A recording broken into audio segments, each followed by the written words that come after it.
Okay, saya nak tanya kat sini, siapa yang langsung tak pernah berbisnes atau langsung tak pernah berniaga? Kalau itu adalah anda, video ni memang untuk anda. Saya pernah jumpa seorang abang ni lah. Bila saya ajak dia buat bisnes perfume, dia terus jawab tau, tak boleh lah, saya tak pernah berniaga. Saya tanya balik, habis tu sampai bila nak tunggu ada pengalaman? Dia terus diam lah. Ramai orang ingat nak berbisnes ni kena ada pengalaman dulu. Hakikatnya tak ada seorang pun usahawan yang lahir terus pandai berbisnes. Semua orang bermula dari kosong. Semua orang pernah buat silap. Kalau asyik tunggu ada pengalaman, sampai bila pun takkan pernah start lah.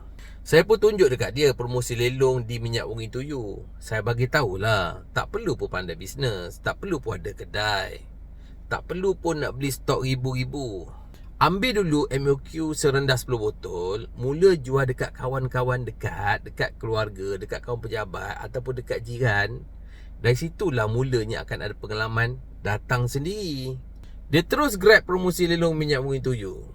Kami bantu dari pilih wangian, bagi tip jualan dan tunjuk cara mula nak jual. Yang penting dia berani ambil langkah yang pertama. Hari ni dia dah ada first customer dia, dah tahu macam mana nak bercakap dengan customer, dan dah mula rasa yakin. Rupanya pengalaman bukan syarat untuk mula. Pengalaman datang selepas kita mula. Kalau anda masih tunggu nak ada pengalaman, berhenti tunggu. Grab promosi lelong Minyak Wangi Tuyu hari ni, MOQ cuma 10 botol je.